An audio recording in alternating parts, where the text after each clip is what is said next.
Музичко-танцовата атракција од Ирска Lord of the Dance на Майкл Флетли по 10 години повторно ќе гостува во Македонија. Добродојавте во Урбаните вести. Еве што ќе гледате. Промовиран джебниот туристички водич за Скопје, Охрид и Битола.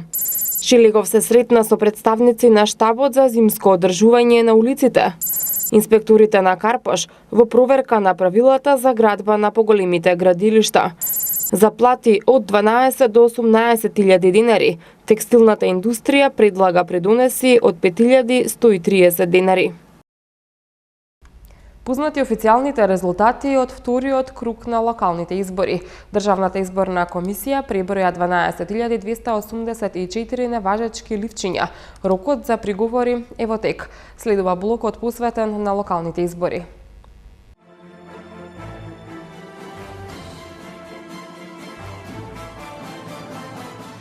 Според првичните резултати што ги објави Државната изборна комисија по целосно пребројување на гласовите од сите 1517 избирачки места, на кои вчера се гласаше во вториот круг од локалните избори, кандидатите на СДСМ победија во 19 општини, ВМРО ДПМНЕ во 2, ДУИ во 8, Алијанса за албанците во 3, БЕСА во 1, ДПА во 1 и кандидат на група избирачи во 1 општина.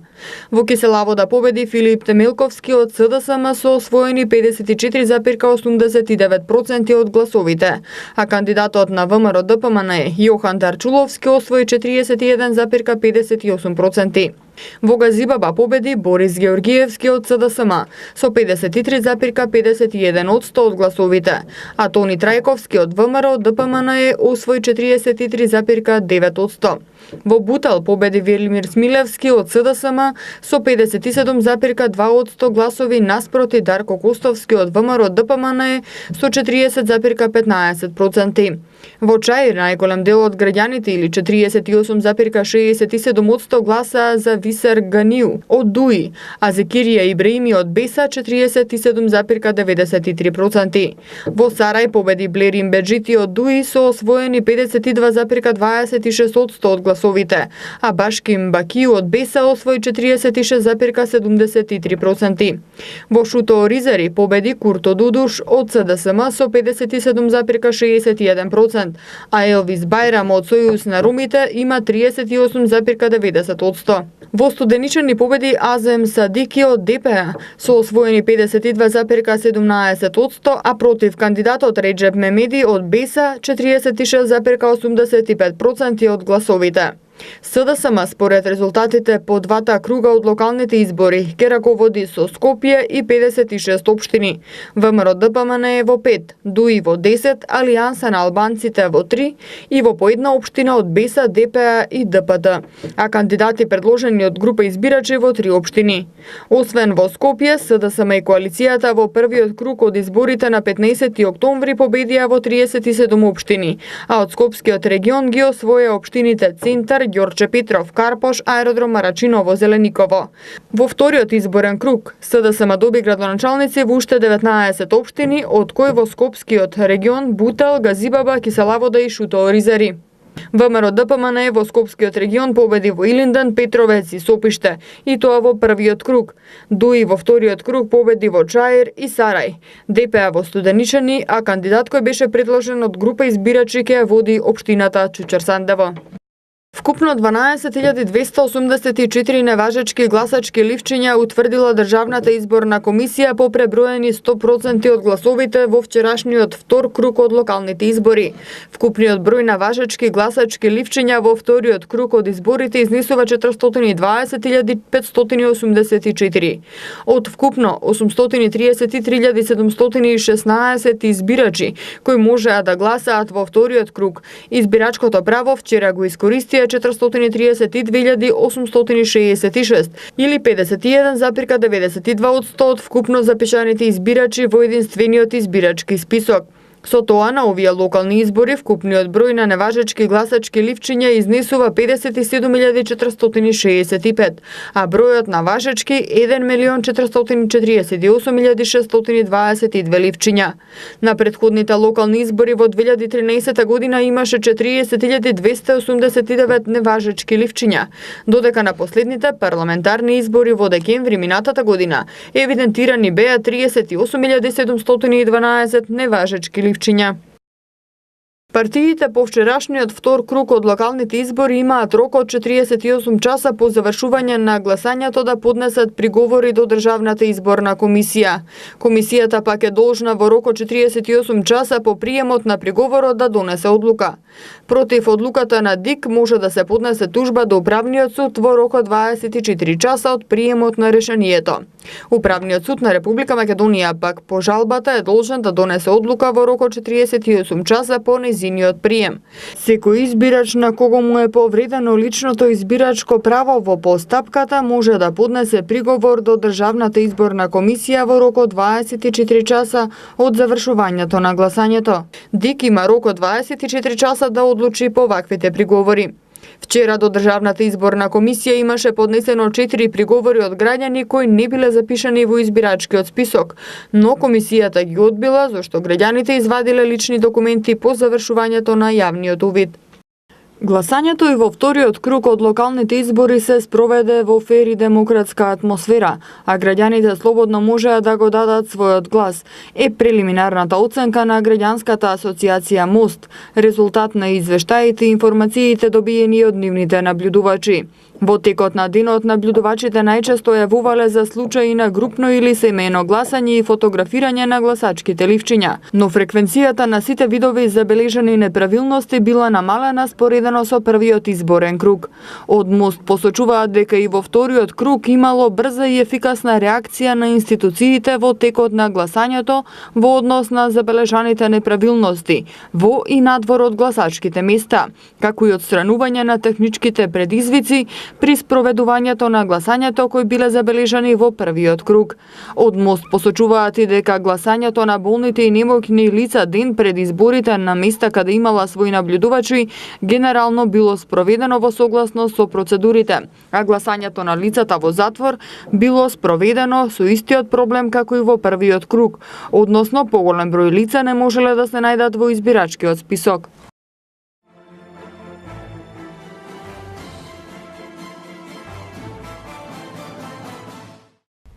Денеска беше промовиран туристичкиот водич In Your Pocket. Водичот во јуни годинава беше испечатен во 20.000 примероци и се дистрибуираше на повеќе локации низ градовите. In Your Pocket е меѓународен бренд на водичи и мапи за странски туристи во 22 држави и преку 250 града. Им служи на туристите за откривање на убавините на земјата и за максимално користење на угостителските и други капацитети кои се на располагање. Македонија во почетокот на 2018 година ќе се ребрендира како туристичка дестинација, најави денеска директорот на Агенцијата за промоција и поддршка на туризмот Александар Донев. Донев на промоцијата на европскиот туристички водич In Your Pocket за Скопје, Охрид и Битола истакна дека актуелното промовирање на земјата како содржина не ги следи трендовите, а брендот Macedónia Timeless е веќе искористен и во суштина не е туристички. До година, информира, почнува и проектот Платформа за независни патувачи, кој пред се ќе се однесува на туристите кои сами сакаат да ја креираат својата тура и да си го организираат престојот во Македонија, категорија која досега воопшто не била таргетирана. Според него сосема ќе се минува концептот со оглед дека досега националните стратегии за туризмот главно ги изготвувале странски консултантски компании кои многу малку соработувале со локалните туристички работници. Мене ми се допаѓа лично тоа што имаат локални тимови, што јас мислам дека е многу битно, затоа што претходно некако навикнавме и на стратегии кои што беа постојано работени од некои консултантски компании кои што во многу малку инклузивен процес со локалните туристички работници ги составаа стратегиите на кои што ние според кои што ние се раководевме, така да тој концепт малце го менуваме, затоа ми се допаѓа и концептот на In Your Pocket, затоа што мислам дека и начинот да во изборот на денешните туристи е дестинација претежно која што е уникатна и која што може да понуди едно по-уникатно искуство и ми се допаѓа тоа што вашиот бренд го потенцира баш тоа што е уникатно во една дестинација, иако пристапот е глобален, нели, што е супер. Донев оцени дека Скопје in your pocket надоместува еден јас што моментално се чувствува во македонскиот туризам. Генерално потребата за еден ваков водич кој што надоместува еден јас во туризмот кој што го има во Македонија, тоа е контентот и понудата на активности кои што може еден турист да ги практикува во Скопје, Охрид и Битола и во Македонија генерално. Првиот број на In Your Pocket за Скопје во кој се вклучени и Охрид и Битола беше испечатен во јуни годинава во 20.000 примероци и се дистрибуираше на повеќе локации низ градовите. Освен во печатена форма може да се користи како мобилна апликација и да се најде на веб страницата www.inyourpocket.com/Skopje. Вториот број, како што беше речено на промоцијата, треба да излезе во декември годинава. In Your Pocket е најпознатиот европски туристички водич, што го креираат меѓународни тимови на новинари од пред 25 години. На карактеристичен, хумористичен начин, но сурово реални, тие препорачуваат што друго, освен традиционалните места, низ имите треба да се види, посети и доживее. Во 90-тите години креирана е интернет страницата на водичот, а од 2010 година има и своја мобилна апликација, која досега ја симнала 1,6 милиони туристи.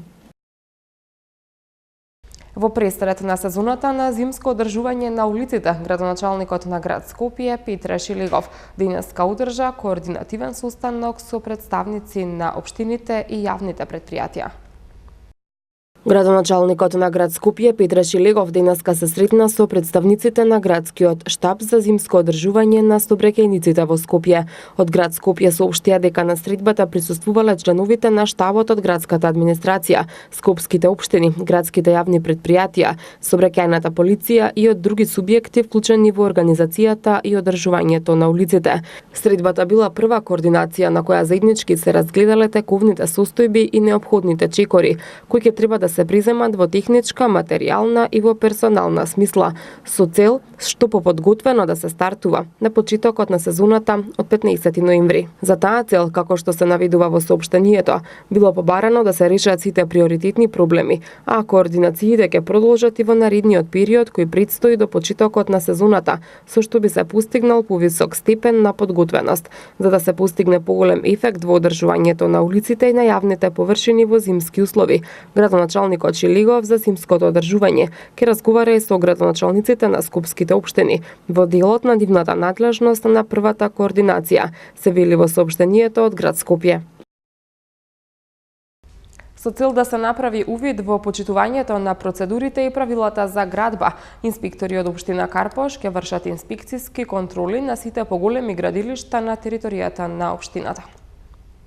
По неколкукратни реакции од страна на жители на општина Карпош, локалната самоуправа почна со контрола на сите поголеми градилишта на низина територија. Станува збор за редовни контроли кои секојдневно ќе ги вршат градежните и комуналните инспектори од општина Карпош на сите поголеми градежни објекти, кои што со нивната реализација создаваат проблем во секојдневната комуникација на граѓаните, било со отежнат сообраќај по коловозите, лош пристап и движење за пешаците или со создавање прав и шуд во непосредна близина на други станбени објекти. Целта на инспекцискиот надзор е да се констатира и увиди колку инвеститорите, односно изведувачите на градежните зафати ги почитуваат процедурите и правилата за градба и при тоа внимаваат на заштитата на околината околу објектот, информираат од општина Карпош. Традиционалната хуманитарна акција "Да бидеме хумани за нашите соседи", која општина Карпош ја организира 3 пати годишно, се одржа изминатиот викенд на повеќе пунктови пред големите маркети во општина Карпош. Викендов во општина Карпош пред поголемите супермаркети се реализираше традиционалната хуманитарна акција да бидеме хумани за нашите соседи. Хуманите граѓани на определените пунктови донираа прехранбени продукти, кондиторски производи и средства за лична хигиена, кои потоа ќе бидат распределени на социјално ранливите категории на граѓани. Во акцијата се приклучи и градоначалникот Стефан Богоев, кој истакна дека стратешка цел на локалната самоуправа во иднина ќе биде намалување на бројот на овие лица, односно истите да бидат вработени и да не спаѓаат во оваа категорија на граѓани. Ги повикувам сите граѓани на Карпош денес и утре да се вклучат во оваа акција, да донираат и да помогнат за овие наши сограѓани, а наша долгорочна цел како општинска администрација е да имаме што помалку случаи кои што се социјално ранливи, односно социјално ранливи категории во општина Карпош. Карпошани се исто така, како и скопјани прилично хумани и се вклучуваат во оваа акција. Хуманитарната акција се одвива по повод деновите на општина Карпош и истата во текот на годината се организира и за време на божикните и великденските празници. Заплати од 12 до 18.000 динари. Текстилната индустрија предлага придонесите да бидат исти, односно да изнесуваат 5130 динари. Со ова, како што информираат од Сдруженијето за текстилна индустрија и конфекција, ќе се овозможи зголемување на платите на работниците кои земаат над 12.000 динари и би се искоренила исплатата на плата во кеш. Во текстилната и кожарската индустрија придонесите што се плаќаат за плати од 12.000 до 18.000 денари да бидат исти, односно 5130 денари колку што сега изнесува придонесот за минималната бруто плата. Ова го предлага Сдруженијето на текстилна индустрија и конфекција при Стопанската комора на Македонија. Како што информираше председателот на Сдруженијето Ангел Димитров, со ова решение ќе се овозможи зголемување и на платите на работниците кои земаат над 12.000 денари и би се искоренила исплатата на платата во кеш. Што би добиле со едно вакво решение? Би добиле можност за покачување на платите на подобрите работници, скоро искорениле исплатата во кеш, во готово, затоа што главната причина, главната мотивација на работодавачите кои плаќаат плати во кеш, а тоа го видовте и од последните анализи дека е многу големо во Македонија, скоро 17% од вработените, ќе нема работодавачот никаков мотив да плаќа во кеш, затоа што придонесот ќе се замрзне на 5130 динари, колку што изнесуваат придонесите на минималната бруто плата. Во тој случај слободно ќе може на трансакцијска сметка и званично да ги плаќа платите и на вработените кои имаат повисоки плати од 12.000 денари. Димитров додаде дека предлагаат ова да важи 3 години. Како што рече, се уште немаат разговарано со владата, но очекуваат во следниот период да се одржат состаноци на кои ќе се направат анализи дали овој нивни предлог може да се примени во пракса. Од поднесените барања за финансиска помош од државата за исплата на зголемена минимална плата за околу 8000 работници, како што посочи Димитров, позитивно мислење е добиено само за 6000 работници. Една од причините за малиот број на работодавачи кои поднеле финансиска помош од државата, според Димитров, е сложеноста на софтверот во управата за јавни приходи, поради што најави дека ќе бараат средба со надлежните во следниот период со цел да се надмине овој проблем. Очекувањата на Сдруженијето на текстилна индустрија и конфекција за следниот период се поволни, односно како што велат, побарувачката се уште е значајна и македонските текстилни компании се уште се интересни за странските партнери. Македонската филхармонија во четврток ја изведе симфонија на тажни песни, која ја направи една од најубавите, но и најпопуларни симфонии на сите времиња. Солистка ќе биде оперската дива Ана Дурловски, оркестарот ќе го води диригентот од Бугарија Емил Табаков. Македонската филхармонија во четврток ја изведе симфонија на тажни песни, која ја најави како една од најубавите, но и најпопуларните симфонии на сите времиња. Симфонија на тажни песни, позната е како симфонија број 3 од современиот полски композитор Хенрик Миколај Горецки, ќе биде премиерна изведба за оркестарот на Македонската филхармонија. Солистка ќе биде оперската дива Ана Дурловски, а оркестарот ќе го води диригентот од Бугарија Емил Табаков. Чехов. Симфонијата е инспирирана од темите на војната и разделбите од нацистичките логори за време на Втората светска војна.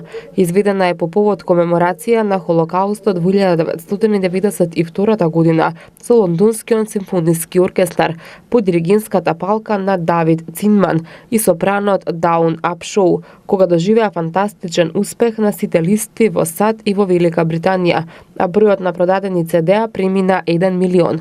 Симфонијата на тажни песни се смета за една од најдобрите симфонии на сите времиња, чија популарност ја стекна не само во сферата на класичната музика, туку и во поп-културата. Создадена е во 1976 година, а полската агенција ПАП ке наведе дека снимката е продадена во повеќе од милион примероци. Всушност, ова дело своевремено стана најпродаваното издание на некој современ композитор, информира Филхармонијата. Композиторот Горецки е водечка фигура на полската авангарда за време на постсталинизмот.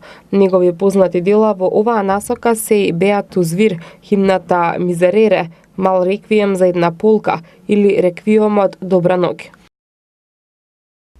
Регулаторната комисија за енергетика донесе одлука од ноќеска на полноќ да се зголеми цената на горивата. Цените на бензините и на дизел горивата од ноќеска на полноќ поскапуваат за половина до 1 динар по литар, одлучи денеска регулаторната комисија за енергетика. Со одлуката се врши зголемување на рафинериските и на малопродажните цени на нафтините деривати во просек за 2,67 односно за 1,81%. Малопродажните цени на Евро Супер БС95, на Евро Дизел и на екстра лесното масло за домакинство се зголемуваат за 1 динар по литар. Новата цена на Евро Супер БС95 изнесува 64, на Евро Дизел 52, а на екстра лесното масло за домакинство 40,5 динари за литар. Малопродажната цена на бензинот Евро Супер БС98 се зголемува за 0,5 динари за литар и ќе изнесува 65,5 динари. Како причина за зголемување на продажните цени на нафтините деривати од регулаторната комисија за енергетика ги посочуваат за 3,63% повисоката просечна цена на суровата нафта на светскиот пазар во изминатите 14 дена и за 0,5% понискиот курс на доларот во однос на динарот. Од утре во Македонија времето ќе биде притежно сончево и студено со ниски утрински температури, кои на повеќе места ќе се спуштат под нулата, соопшти управата за хидрометеоролошки работи. Најстудено ќе биде во среда, кога утринската температура ќе се спушти до -6 степени. Од управата за хидрометеоролошки работи за во петок најавуваат умерено на облачување. Утринските температури ќе бидат малку повисоки и ќе се искачат до 5 степени. За време на викендот минималната утринска температура ќе изнесува -3, а максималната дневна температура ќе достигне 20 степени.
Со МТМ Метео го завршуваме и ова издание на Урбаните вести. Ви благодарам за вниманието. Довидување.